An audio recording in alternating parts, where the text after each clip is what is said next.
Welcome to Uriah Heep, the Magician's Podcast. I'll be covering every studio song the band has recorded and every bonus track that I can find. Each week we'll go over a new song from the beginning to where they are currently, and as they keep adding albums, I'll keep adding shows. Let the deep dive party begin. In the magic garden, some were singing, some were dancing. Hello and welcome to another episode of Uriah Heep, the Magician's Podcast. I am your host, Scott Haskin, bringing you season number 31, episode number 6, Come Away Melinda, from the album Totally Driven. This song, two versions of it actually, were originally covered very early in the show, back on November 10th of 2020. It was episode 5. This was the third song review that I did because I had those first two feeder shows to set up the RSS feed, kind of give people an overview of what was going to happen with the show or what my expectations were at the time. I should probably go back and listen to that and see how much it's morphed since my original vision. I don't think it's strayed too much, but you never know. Anyway, it's going to be interesting. You know, I've said throughout this season so far that I really wanted to stay away from comparisons of the original versions and just look at these songs as they are presented to us on Totally Driven. This one's going to be a little bit more of a challenge for me. And the reason for that is simply because the production of this song is just as much a part to me as everything else, the vocal performance, the guitars, all of that stuff.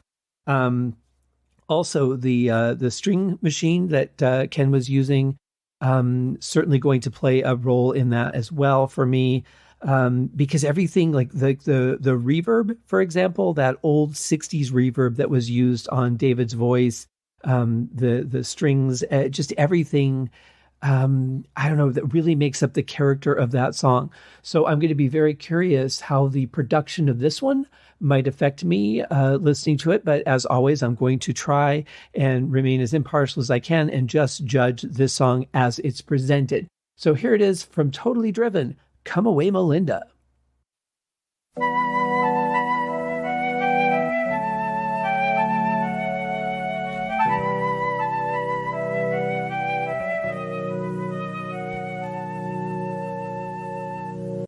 I did try to do some research and I was not able to find a credit for any flute players. So my guess is that this is Phil playing it on a keyboard. You know, by this point in time, the sounds on keyboards were so sophisticated that a lot of times you really could compensate for things like breath and realism in playing, just depending on how you played it on the keyboard. So because I can't find a credit for anyone else, I'm just going to go ahead. And also because this was in preparation for a tour, I'm going to assume that this is just Phil playing. Daddy, Daddy, come and look. See what I have found. A little ways away from here, whilst digging in the ground. Wow, once again, it's just so impressive when Bernie reaches out to his gentler side to sing. You know, we're used to hearing him sing with such power and drive. And these moments, I mean, getting to hear him sing more gently are real treats to me. Love the way he sounds on this, a little bit lower in the register too. Sounds really good. I'm also really digging the sound of Mick's guitar. I was at first thinking that maybe there was a little tiny bit of flange on it, but I don't think so. I'm not quite sure how he's getting that tone, but it does sound really good.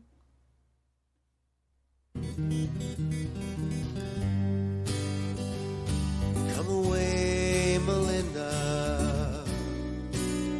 Come in and close the door. It's nothing, just a picture book had before the war. Daddy, Daddy, come and see. Daddy, come and look. Why, there's 4 or 5 little Melinda girls inside my picture book. Love the gentle piano and strings coming in from Phil. Not overpowering anything, almost not quite perceptible, really more felt, but hearing the plucks of the piano and just a little bit of the strings cutting through, very gentle, really works with the song.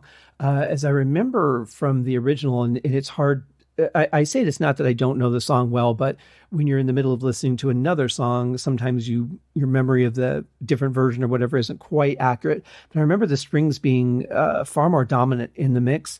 I like that if they're not going to have that same effect to them, that same vintage late 60s sound, then I really like the fact that they're really more backed off and supportive.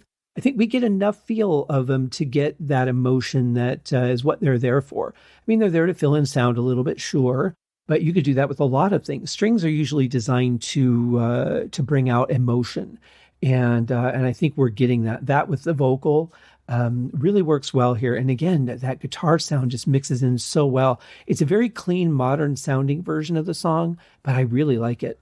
The Mellotron, that's what I was trying to think of. That is the name of the synth that I believe Ken was using to do the strings in the original version. This is obviously a more modern, much more realistic, cleaner sounding string. Come away, Melinda. Come in and close the door. There were lots of girls like you before they had the war.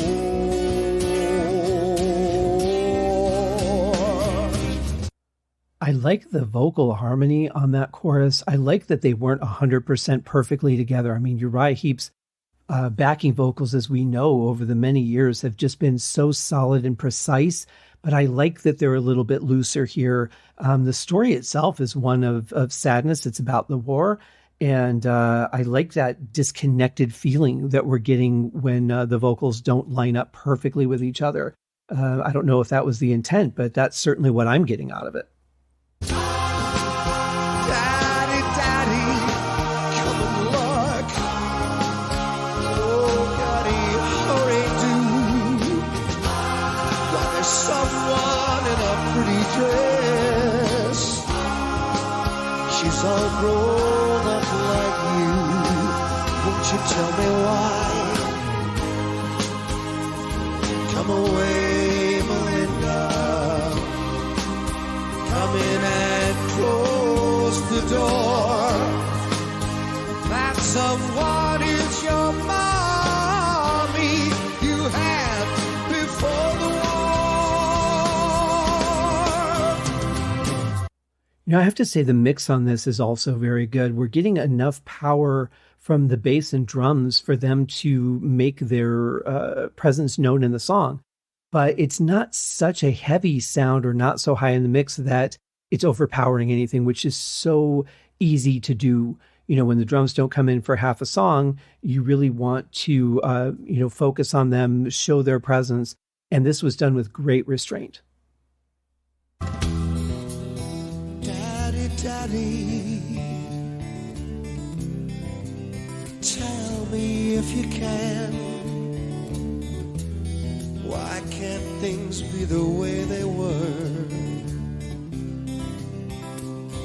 before the war began?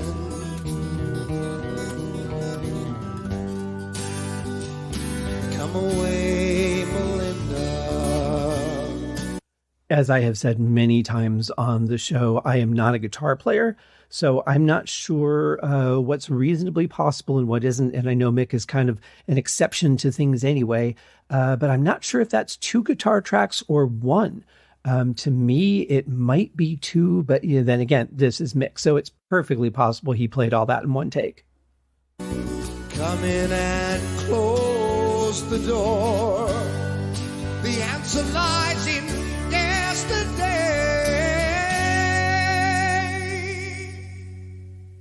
before they had the war.